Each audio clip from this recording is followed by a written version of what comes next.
Hey, I'm Captain Clever, and this is a video tutorial detailing how to speedrun Commander Keen Episode 3, Keen Must Die, in a manner that is to beat the game as fast as possible, also known to runners as any percent.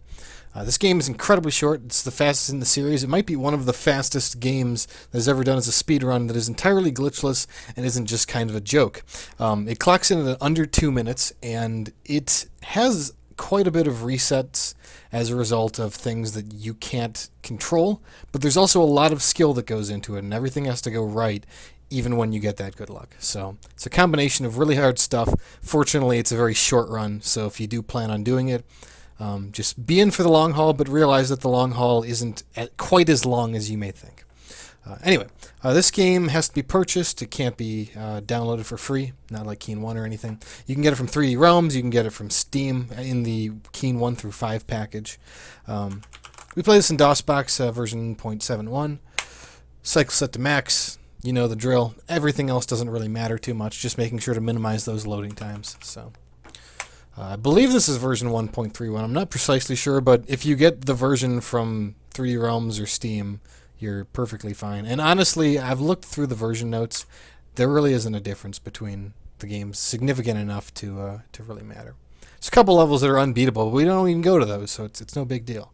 It's running 2 minutes for nothing. So, as before, just pressing F3 allows you to do keyboard redefines if you need to. Push the button that is the number, and then push the button that you want to set the action. You can press F5. I'll just move a little bit so we can actually see it in action. Press F5 to press a key. Overwrite it if you need to.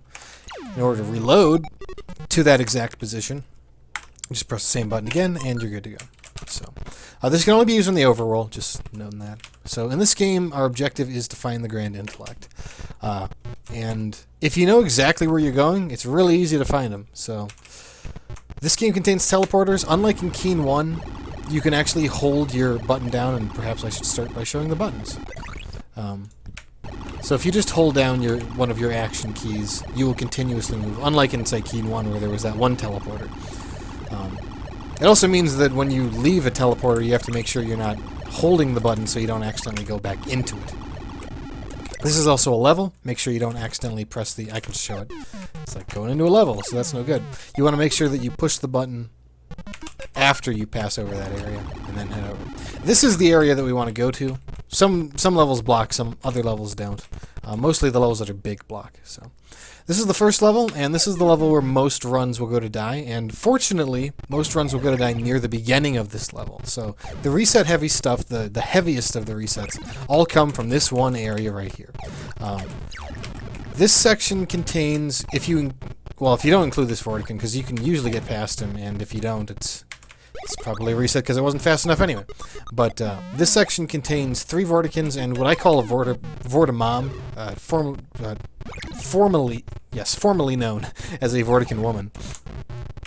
But you just have to get past them, and because it's a speedrun, you want to get them past them really fast. So the game's not always willing to oblige on that fact. If you're doing safe strats, it's good to just grab these for later, much later. And also notice the Vortimom can actually damage Vorticans, which can help quite a bit. Come on, I want to show this off. Okay, so right here, dealing with the Vortimom is quite a hassle. One of the ways to get around her is just as I showed, which is as she's at the very left side here. You can pogo in and then maybe like use a bit of a bounce technique here to bounce back onto this section, and that can get past her. Otherwise, you're more or less going to have to wait until she's falling, because that's really your only opportunity to get past her. I'll try to show this briefly, but you cannot get past her given the height of these floors. You have to find the correct opportunity to get past her. And you might be wondering, why don't you just shoot her? She takes 5 shots to kill. It's a lot of shots.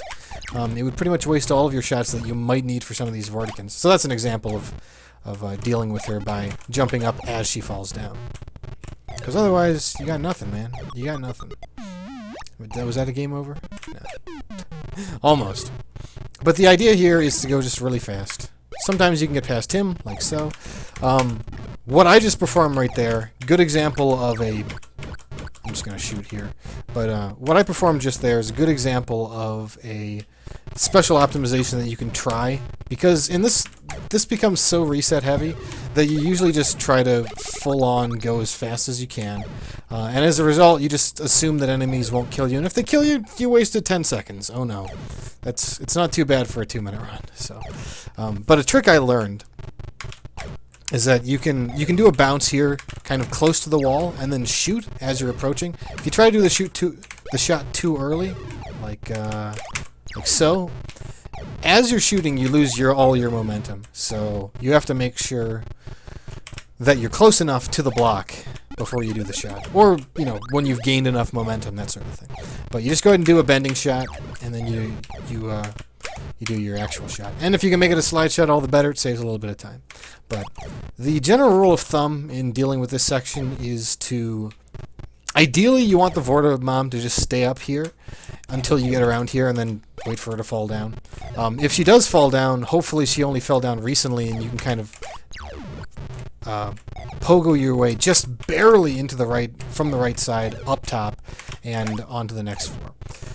Usually there's a final Vortican that's approximately here. He will only spawn when you jump. Well, here, let me show from the normal spot. So you can't see him. He only spawns when you jump high enough so that he's on screen. So try to do that early to get him out of there. And yeah, I guess from here, that's funny. From here, I'll just go through a few attempts just to give you an idea of crappy and not so crappy situations to deal with. So. Okay, so he turned around, and if he turns around, you should probably just wait him out. I shouldn't have even bothered there. But sometimes this guy's nice and he doesn't get in the way at all. Yeah. So that was a bit tough because he never stopped moving. But come on. So there we go. If he doesn't fall down, he's a big jerk, and just run over here.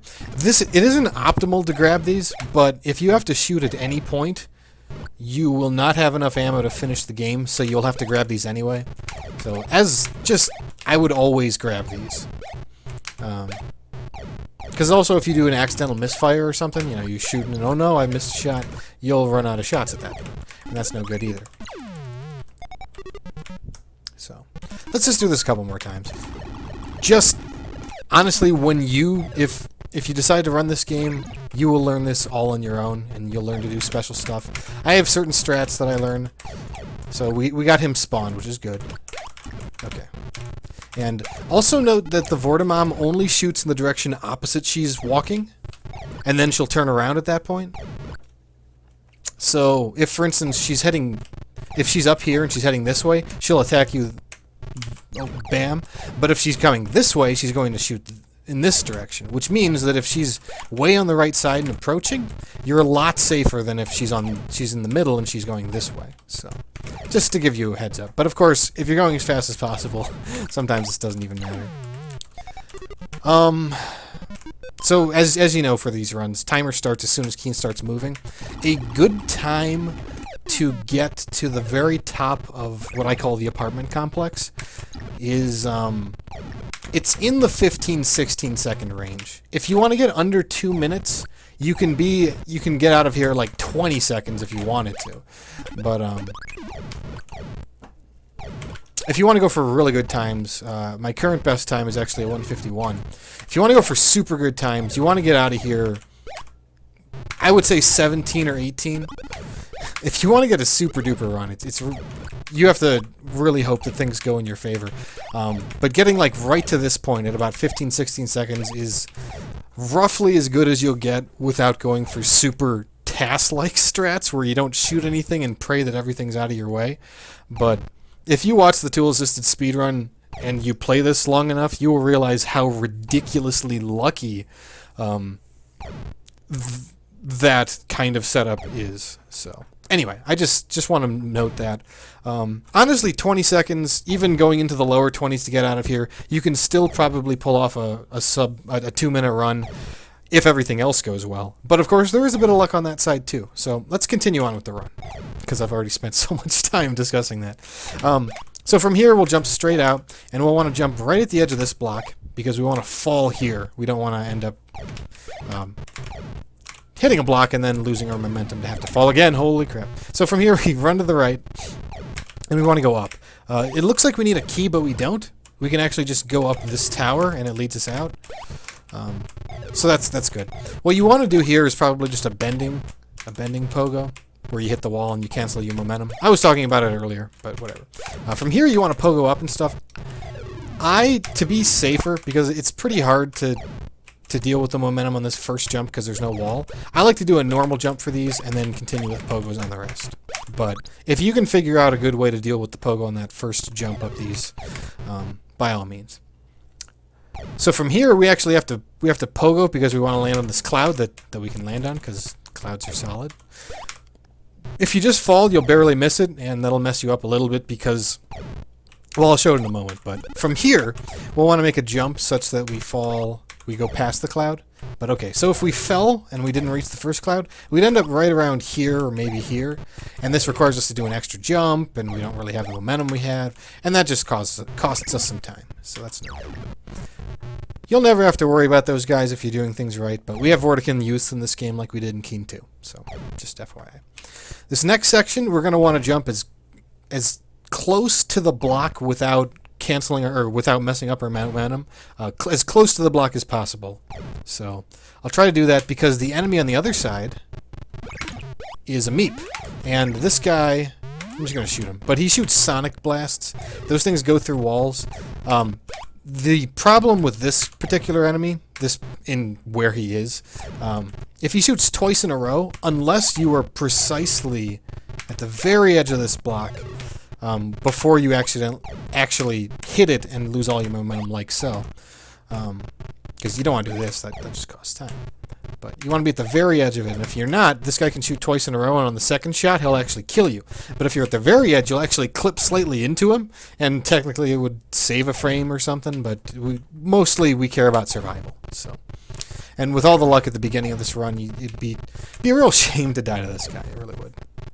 So from here we fall down, and also know we can go back up it. So we just need to grab the key. And the key is over on the right. So let's go ahead and get it. This thing really isn't a pain. If you're hugging the wall and you just barely touch the key card with your helmet. Here, hold on, let me see if I can time this. Ugh, it's kind of scary. I'm trying to show... Yeah, so you're kind of safe with that shot if you're near the wall. It's really more about... I think if it's a Zod or a Zap, it can't actually hurt you. It has to be looking like a laser to deal damage. So anyway. From here, if you need safe guns, you can go ahead and grab some more here, too. You really shouldn't need this many, but sometimes I grab these when I'm, for instance, doing just a showcase of this run. But anyway. This jump's kind of important. It's annoying in that it's a jump much like in the Vortican Commander's Castle where you have to time your momentum a bit. The good news is that the ceiling's closer, so it's not as crazy of a timed jump. The bad news is that it's half blind because you're not like... you can't see what you're doing. You just have to time it more than anything. So from here we just fall down and complete the level. So that's an idea of the first level. You'll be spending most of your time in that level when you're doing runs, but when you're doing practice, you may spend a lot more time in the first two levels. Or, excuse me, the next two. And as it turns out, there are only 3 levels. And these are the next 2, but you might be wondering how the heck I just accomplished that, so hold on. Let's go back. Let's take a little breather. Okay. So we're in this teleporter right here. We're at these 3 little areas. None of these mess with us. We can go right through them, so don't worry about navigating around. We want to go to the teleporter in the upper right. We want to go back through the same teleporter, and then we want to take the teleporter across. From here, we are exactly where we need to be to finish the game. So, next level, Caves of Oblivion. And this level is pretty funny. I actually have a picture of what this level is. I don't know if I sized it perfectly, but this should show up mostly, if not entirely. Yeah, okay, good. So this is what the Caves of Oblivion look like. We are at the very left here. Man, the mouse isn't showing up again. I hate it when that happens. But we're in the middle left. And our supposed objective is at the bottom right. But let's go ahead and zoom into that bottom right. And I want to show you this. So, okay, we need 4 keys, and that sucks and stuff. But if you look at this little section just before the door, right here, these are both hazards, and there's only one tile to get between them, which means that there isn't enough space for Keen to get in there.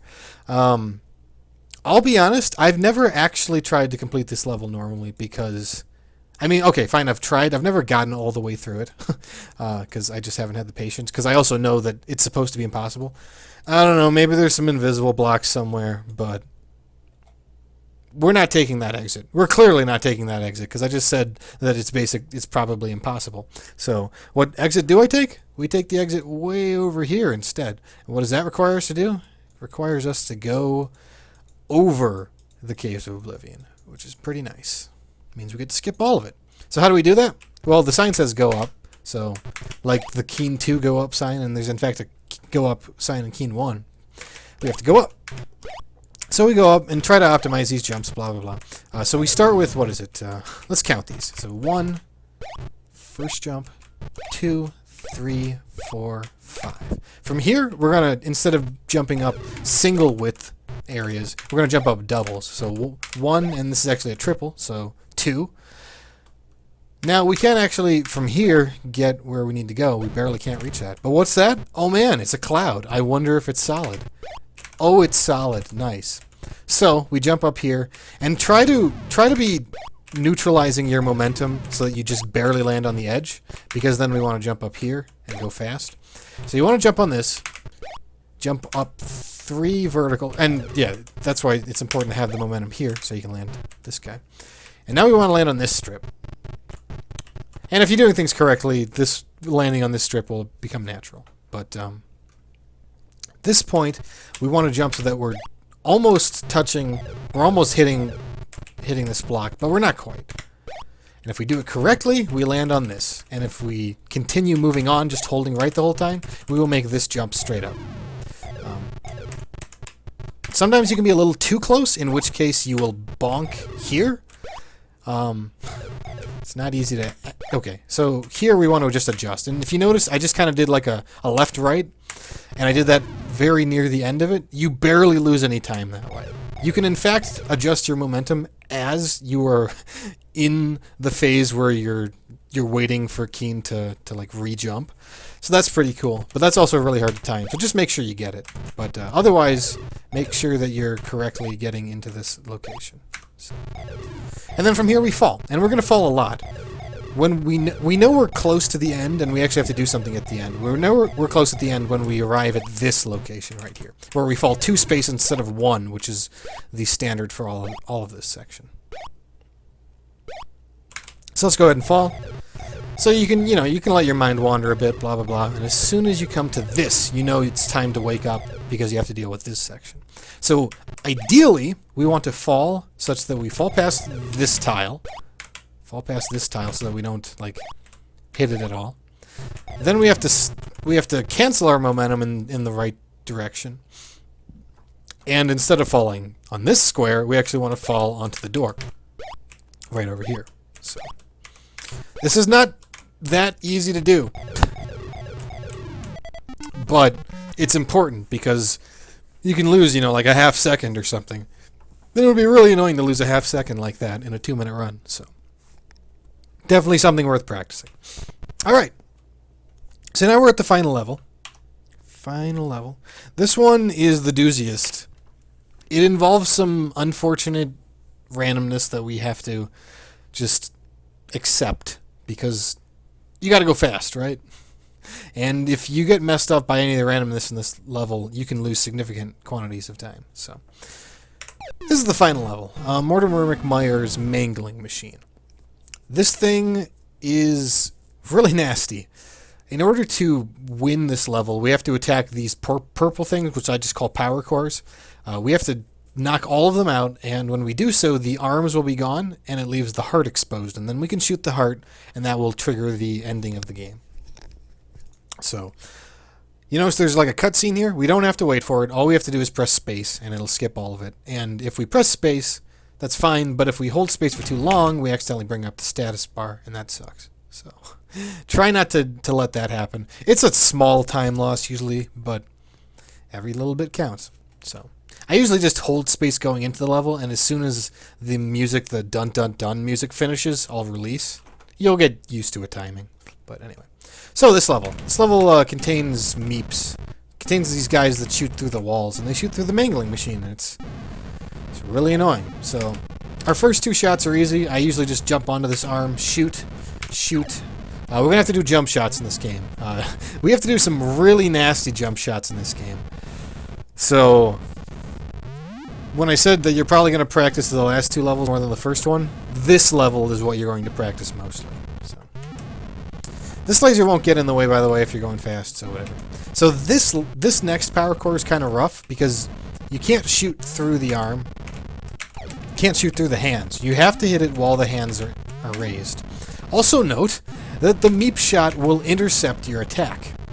There is a very specific point, and I have tons of shots of course. There is a very specific point where you can shoot that'll go under the sonic boom, but also hit the power core, which is what you'd want. Now, if you notice, the arms and the legs aren't really on the same cycle. They're acyclical with respect to each other, but if you go through fast, and I will try to show off the strategy that goes fast, you don't really have to worry about their timing too much. But if you get messed up even a little bit, things can go badly very quickly, and you'll lose, you know, maybe 5 seconds, maybe 10 even. It can get kind of rough. So, the next power core. And this is the way I like to handle the... You'll notice that the power cores are all symmetric, so the ones on this side are the same as the other ones on the other side. So I like to shoot this first one with the timing at the very bottom and then start pogoing up. And then I like to try to go for 2 shots. 1, 2. And that gets both of these. This is a very hard shot to pull off. You may, when you're first learning this run, you may just want to consider shooting on the platform there. But trying to hit this one in midair is really hard. In fact, I just missed the shot. If you're even a little bit high on that shot, you'll miss, and if you're a little bit low, you'll hit the arm. So it's really a pain. So that for this final shot, we just need to jump a little bit and then shoot right into the core. And that finishes the game. And that would trigger the ending cutscene. Time stops when the cutscene begins. You wait for the fade to black, and as soon as it unfades, that's when you would press the button. So that's how that goes. But let's show this level off a little bit more. So I'll try to go fast at this point. 1, 2. Now we want to shoot this thing as we're going down. So figuring out that timing takes a while, but once you get used to it, you get used to it. And notice we get past these things pretty quick. So from here, we just want to shoot, and I messed up. Want to shoot. Okay, he intercepted. Oh man, I almost messed that up. So 1, 2, and 1. So, although ideally you would shoot as you're going up rather than as you're going down. So, but let's try to do that a bit faster. All right. So 1, 2. Sometimes the meeps will get in your way. That shot would have killed me. The meep at the top will kill you at the entrance if he shoots, and you have to, you know, just sit there and wait on the shot. Ah, dang. This is one of the harder timed shots, just with respect to the arm. Wow, I'm getting that shot in a bunch of times in a row. That figures. But that's how that level goes. It's not easy. There's a number of safetier ways you can go about this. Let me try to pull off something like that so you can get an idea. Or let's say, for instance, that we're waiting. Let's say that we mess up our timing at the beginning here. We're like, oh no, I missed. Dang it. So now I gotta shoot. Whoa, dang. That was really annoying. Dang it. Oh, he is being really mean now. Wow. That meep. I guess he just saw that I messed up the first time. He said, well, I'm not gonna give you any more tries. So 1, 2. It's like, oh no. Oh wait, I got it. Dang it. I didn't want to get it. But you'll notice that he was shooting his attack, and my attack went underneath it, and still managed to hit the power core. For some reason, that doesn't appear to work on the other side. Just blame inconsistent tile physics or something. So, okay. Whatever, we missed the shot. Oh no. Dang it, please, give me this shot. Okay. So now we have to wait till these are both synced up. And that's the one that you would rather not wait for. But okay, so like we're going here. If you want to, you could sit on this one and go for like just a normal heights jump instead of a pogo. I prefer the pogo, but it's really up to you. And from here, we just want to shoot. You could like wait for the laser and then shoot this guy, but this one you just have to shoot midair, and that's all there is to that one. But let me go show. So if you're really late, you have to wait for both the arm and the leg to coincide in their movement. But if you're just a little bit late, please let me just be a little bit late, Mr. Me. Whatever, fine. So right here, we can get past this one. Now if we do this, we have to vary. It's not easy. We have to alter momentum in that arm, which is kind of rough.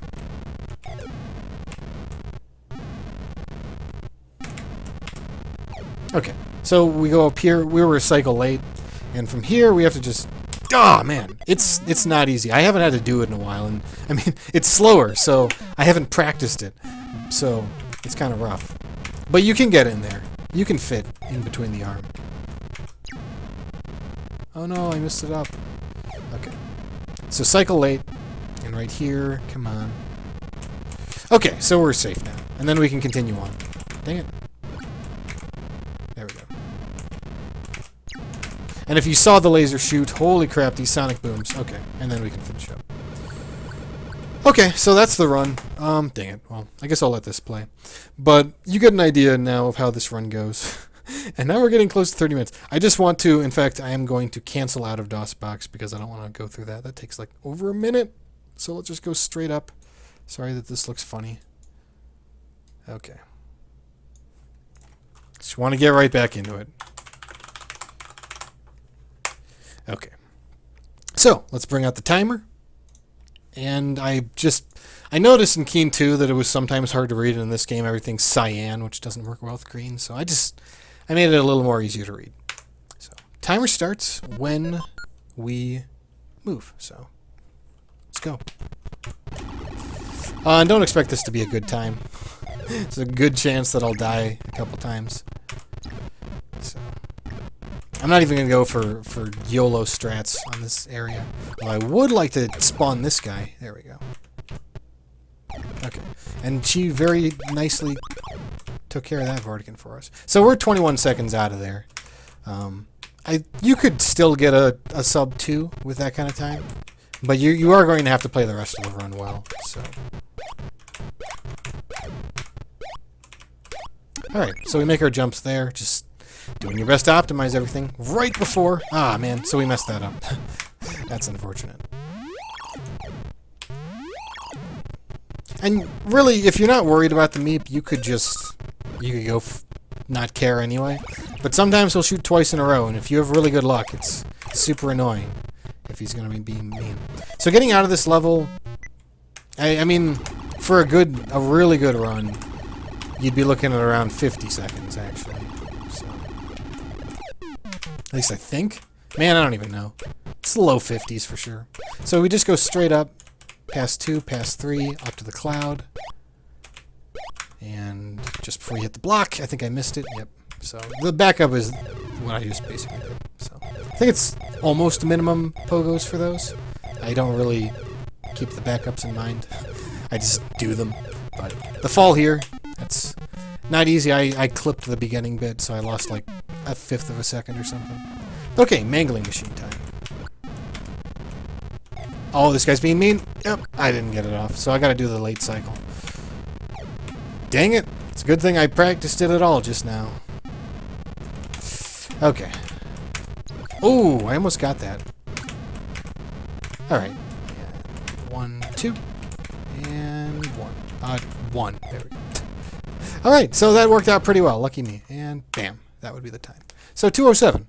207's not bad. I had bad luck. But, you know, you just gotta make do. It's a really short run. And if you're willing to, you can get some good times. You can. You can get under 2 minutes. You can get a fair bit under 2 minutes. But to give you an idea, the tool-assisted speedrun is a 138. And it is completely absurd. It actually does the mangling machine even faster than the method I showed you. But to do so requires absolute precision. And I didn't go for it. But it can save a fair amount of time. It's just so ridiculously hard to pull off that I don't know, maybe one day I'll try it, but today is not that day. Anyway, thank you for watching. If any of this was confusing to you, just feel free to ask about the run, and I'll be more than happy to answer. If it requires more than just a few sentences, I would probably make a little video for it. So, yeah, that wraps up the Commander Keen any percent Invasion of the Vortigaun's trilogy. And yeah, we'll see more tutorials of these games and more of the games in the series in the future. So, till then, thank you for watching, and have a good one.